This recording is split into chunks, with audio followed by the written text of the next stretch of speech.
The Alien Saga continues with Alien Earth, Episode 3, Metamorphosis. What will become of Wendy and the other Lost Boys? Are there any other Victorian parties going on inside of the destroyed building? Will Sid the Sloth make another cameo appearance? Well, I'm going to tell you everything about this episode in a spoiler-filled recap video right now. Let's get ready. It's Xenomorph time, motherfucker!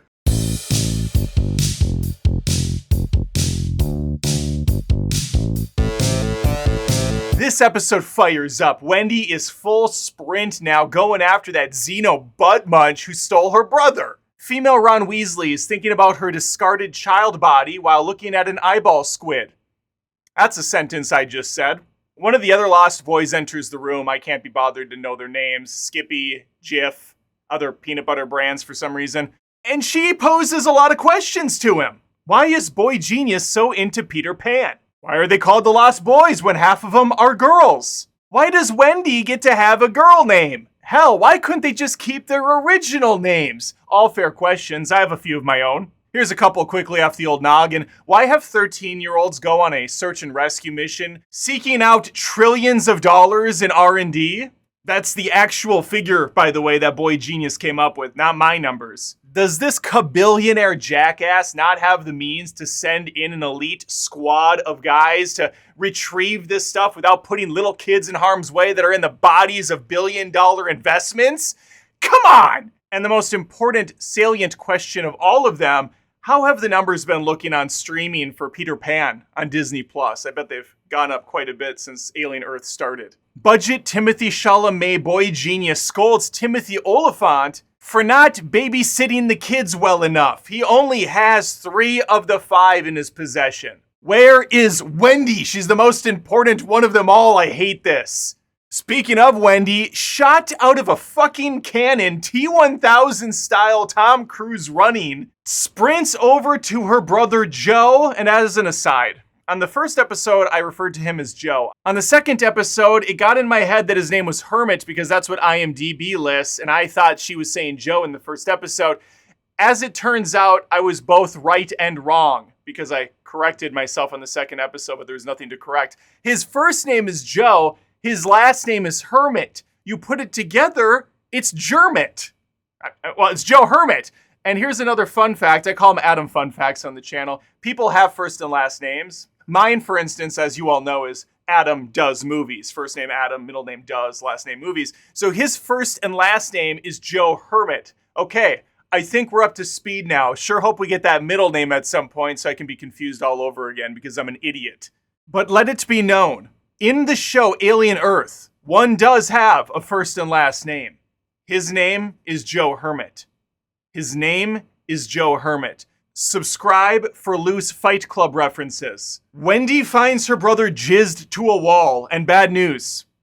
He's alive. Suddenly, the Xenomorph pokes its pretty little face through some plastic curtain divider thingies. Here's Xeno! Wendy, keep in mind a 13-year-old in an adult body, gives virtually zero reaction to seeing this disgusting beast. Nor does her brother!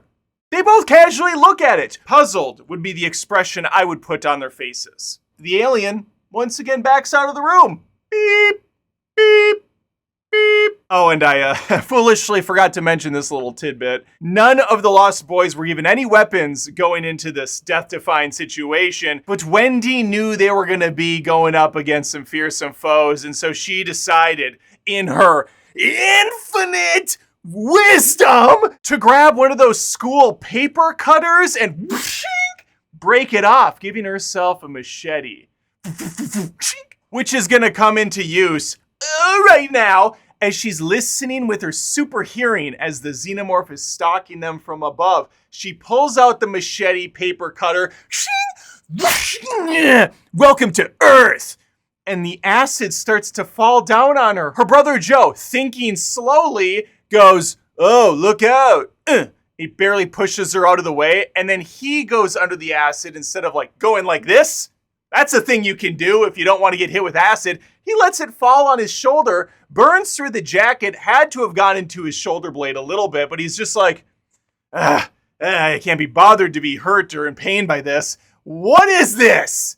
How are what surely would be incredibly painful moments go unnoticed here? Is he a robot, a droid, a humanoid, whatever the hell they're called anymore, a cyborg, a synthetic? He's pathetic, I know that, along with the rest of this ragtag crew. Let's keep going. Oh, and because of his pathetic ass shove, his little he lost his sister somehow, and she's gone. Where did she go? I don't know, but the script needed an excuse to get rid of her for a little bit so the Xenomorph could go after Joe. And that it does. The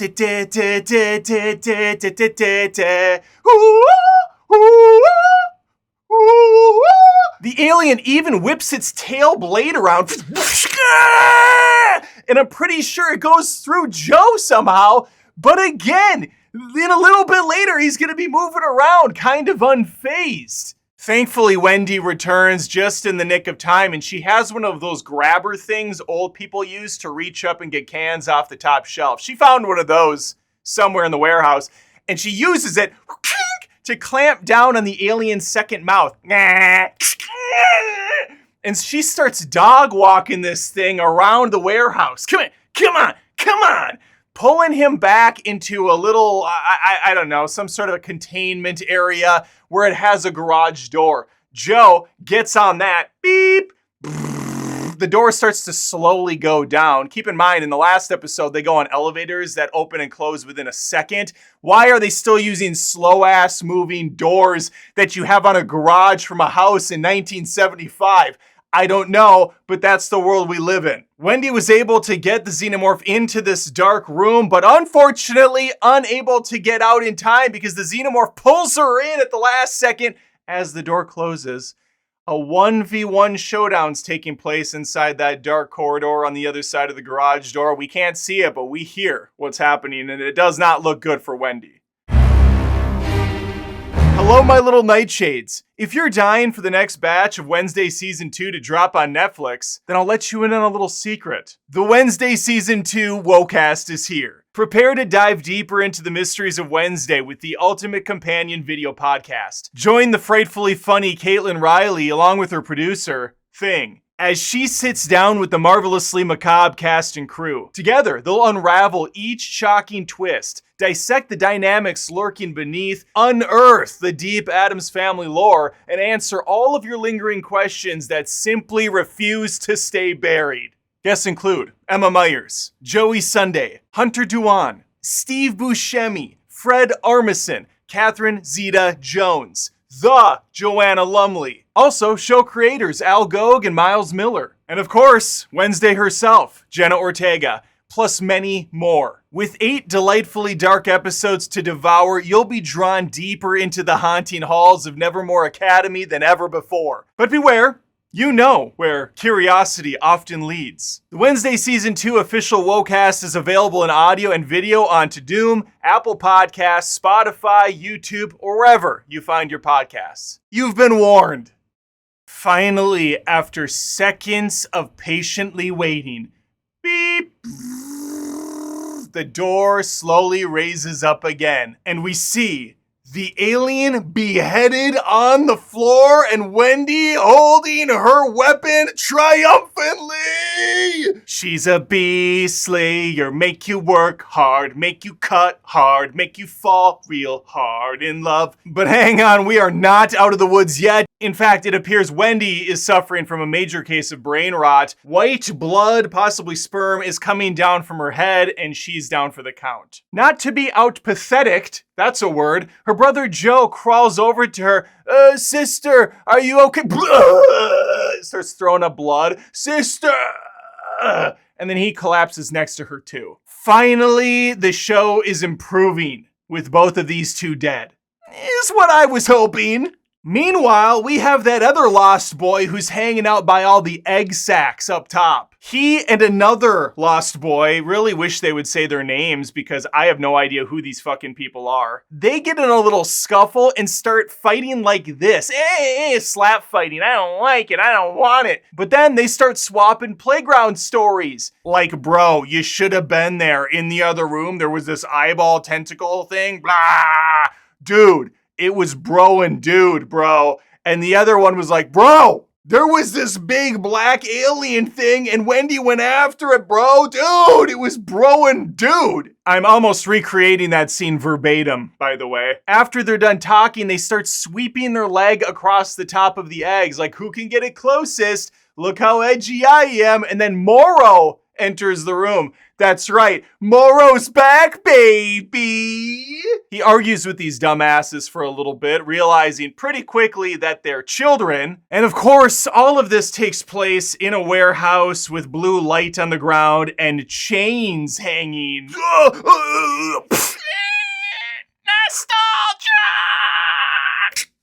He's like, I've had enough, I gotta get to work. He goes over to a computer terminal, plugs himself into it, and starts downloading the computer's data like he's the alien in the new War of the Worlds film with Ice Cube. What a film that was! And I would imagine at this point in Morrow's existence, it's the only way he can achieve climax. For a little comedic relief, one of the boys asks him if he's a robot. Laugh! Just then, Timothy Olibot comes into the room to calm things down. Everyone in this movie at this point is a synthetic or a robot of some kind. It really is helping me with the human element. One of the face-hugger eggs starts to open, which prompts Morrow to jump through that same hole in the ship that the Xenomorph jumped out of earlier. Later, losers.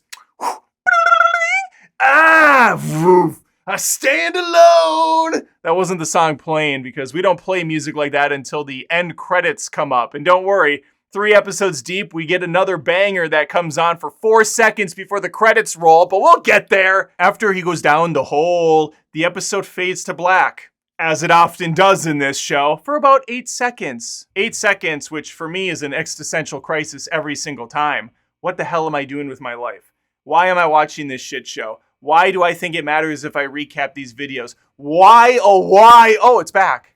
Prodigy has completed their mission, got the specimens, it's time to go back to base. And back at base, we go. And it feels like about 8 hours goes by as we watch these people walk down a fucking corridor. Boy Genius looks out at all the specimens collected. He's most likely fully erect at this point. Morrow made it off the ship, which seems hard to believe considering the tight security they had surrounding this thing. I'm being sarcastic. He gets on the phone and has a chat with the CEO of Yutani's daughter. And he tells her he is going to make it his mission to retrieve these specimens. It's his life's work. What a sad life he lives. Several other conversations come and go with the little lost boy kid adults. I'm not going to relive them. I'm not going to bore you with the details. They suck.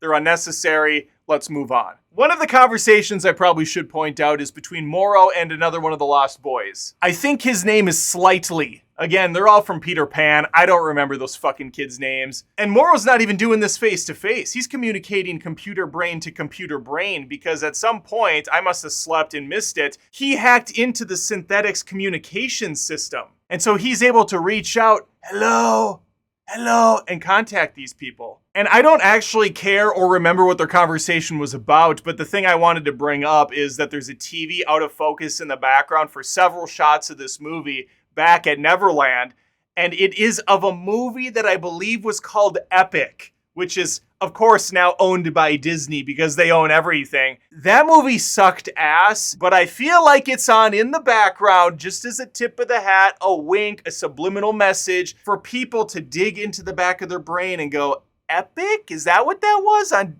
Disney Plus? Should I watch Epic after Peter Pan? And after Ice Age? I'm pretty sure it's Epic. I'm positive it's on Disney Plus. Okay, bad news. We do not get a Sid the Sloth cameo in this episode. We do, however, get our wall repair technician back again. We have him. He's still working on that freaking wall. What is he doing? In an operating room, Wendy rises from the table. Yes, Wendy sadly survived. Her brother is in a different area being heavily operated on. Probably because he had a xenomorph run its tail through his body earlier. They did not really show it very well. I think that's what happened. And while this is all going on, Timothy Olibot has wrangled up a small team. One of them is going to be documenting this via camera, and they're about to open up a xenomorph egg. Wendy, continuing to wander the halls for her brother, as she always does, starts to get a headache, more of a migraine, that is somehow tied to the Xenomorph itself. Some sort of frequency is making her go bananas. Timothy Olibot is able to get the egg sac open, and he sees the little face hugger in there scrambling around. He pulls the fucker out, kills the thing, and then opens up a little of its flap and grabs this little larva, this little tiny baby spermy thing. He grabs it, it's wiggling around. He drops the bish into a specimen tube, treks it over to where the brother's being worked on, and the episode ends with Joe's punctured lung being removed from his body in a pretty aggressive way, and that larva extracted from the face hugger being put inside of it. What?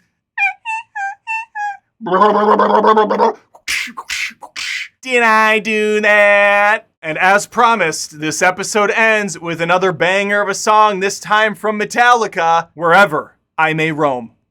I'm a huge Metallica fan, so it cuts me deep, Shrek, to hear an awesome song being wasted like all the other ones are at the end of an episode of Alien Earth. And as with the previous episodes, this one did not disappoint to also suck. But it's going in some bizarre new direction, and I will give it positives. At least we're off of that damn crash site. 3 episodes in, we finally made it off. The set design is still peak. Obviously, the production values are pretty damn good. Not really sure what we're going to do now that the Xenomorph's dead, but they do have a bunch of eggs left in the building and a bunch of dumb people that they can face hug to. Having everyone be a cyborg or a synthetic adds no stakes to this story. I think it's really dumb that they're little children in adult bodies. I can't get over that. It's such a bad premise to lead with that it's really hard to get excited for anything else that might pose some interest. Also, the whole playing God experimenting with Xenomorph stuff, we saw that in Prometheus. It was really buried into the ground in Alien Coven shit. I've never been a fan of that lore or that kind of like angle to take this stuff in. I am more of a horror, thriller, survival type of guy. I kind of like simpler stories where people are against all the odds and they have to get out of bad situations. This show is doing everything I don't care about when it comes to Alien. Having a lot of synthetic characters and robots, and they all have special abilities. At one point in the first episode, Wendy drops down like 1,000 stories from a fucking hill and has no problem with it. Like, I don't want to see superheroes up against Xenomorphs. It's not interesting to me. The whole playing God angle, like David and Alien Coven shit, I saw it already. It wasn't enjoyable that time around. I'm not sure how they think it's going to be better now. But those are my thoughts on Alien Earth Episode 3. Honestly, out of the 3 episodes, this is probably the strongest for me, which is saying very little. But there you go if you're looking for a pro. I won't waste your time with this series. Of course, I will because I hate myself and I'm doing the recraps. I promised you I would, and here we are. Let me know if you watched this episode, if you're still along with the miserable ride. Leave a comment and let me know. Also, please think of subbing to the show, Adam Does Movies, on YouTube, Spotify, and Apple Podcasts. We'd love to have you stick around for future videos. And hopefully, I see you next time. Take care. If you appreciate my content, I am a one-man band. This is a ton of work, and you want a way to give back. Head on over to patreon.com/AdamDoesMovies. There's tons of exclusive perks over there. Look at these awesome supporters so far. There's some of the best people on this planet, and you could be one of them. You could be right there alongside, and I would appreciate it.